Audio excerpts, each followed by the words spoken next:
प्रभु, मेरे इस पूरे शरीर को मुक्ति की परम भूमि बना दीजिए। जो भी यहाँ आकर अपने पूर्वजों का श्राद्ध या पिंडदान करे, उसके पूर्वजों को सीधा मोक्ष मिल जाए। भगवान ने मुस्कुराकर तथास्तु कहा। क्या आप यकीन करेंगे अगर मैं आपसे कहूं कि भारत का एक बहुत ही पवित्र शहर, जहां भगवान राम ने भी आकर पूजा की थी, वो असल में एक असुर के विशालकाय शरीर पर बसा हुआ है। जरा सोचिए, क्या कोई दैत्य ऐसा भी हो सकता है जिसके सिर्फ छूने भर से बड़े बड़े पापी भी सीधा स्वर्ग जा रहे थे? ये सत्य कथा किसी खूंखार राक्षस की नहीं, बल्कि भगवान विष्णु के एक परम भक्त की है। कहानी शुरू होती है गयासुर नाम के एक असुर से। कोलाहल पर्वत पर उसने ऐसी घोर तपस्या की कि खुद श्री हरि को प्रकट होना पड़ा। गयासुर ने एक ऐसा वरदान मांगा जिसने पूरे ब्रह्मांड के नियम ही पलट दिए। उसने कहा, प्रभु, जो भी मुझे देखे या छुए उसके सारे पाप धुल जाएं और वो सीधा वैकुंठ धाम जाए। वरदान तो मिल गया, लेकिन इसके बाद जो हुआ उसने स्वर्ग और नर्क दोनों की नींद उड़ा दी।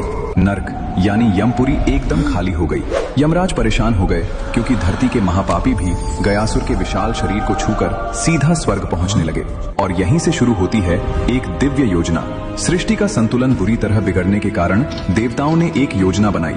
ब्रह्मा जी ने गयासुर से कहा कि धरती को पवित्र करने के लिए एक महायज्ञ करना है, और इसके लिए ब्रह्मांड में तुम्हारे शरीर से ज्यादा पवित्र जगह और कोई नहीं है। भगवान के काम के लिए गयासुर तुरंत जमीन पर लेट गया। देवता उसके 5 कोस यानी 16 किलोमीटर लंबे शरीर पर यज्ञ करने लगे। लेकिन जैसे ही यज्ञ पूरा हुआ, गयासुर हिलने लगा। अगर वो खड़ा हो जाता तो ब्रह्मांड में प्रलय आ जाती। उसे रोकने के लिए देवताओं ने उसके सीने पर एक विशालकाय और चमत्कारी पत्थर रख दिया, जिसे धर्मशिला कहते हैं। लेकिन वो एक अत्यंत शक्तिशाली असुर था। उसकी भयानक ताकत के आगे वो भारी पत्थर भी कांपने लगा।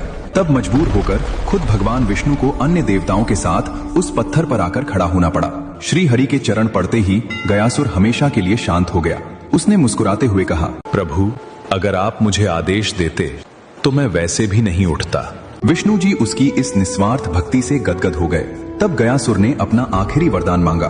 प्रभु, मेरे इस पूरे शरीर को मुक्ति की परम भूमि बना दीजिए। जो भी यहाँ आकर अपने पूर्वजों का श्राद्ध या पिंडदान करे, उसके पूर्वजों को सीधा मोक्ष मिल जाए। भगवान ने मुस्कुराकर तथास्तु कहा। और आज उसी गयासुर के 16 किलोमीटर लंबे शरीर पर बिहार का वो पावन शहर बसा है जिसे हम गया तीर्थ कहते हैं, जहां आज भी विष्णुपद मंदिर में भगवान विष्णु के वो साक्षात पद चिन्ह मौजूद हैं। अगर आपको भी अपने सनातन धर्म के इस अद्भुत रहस्य को जानकर गर्व हुआ तो कमेंट में हर हर महादेव जरूर लिखें।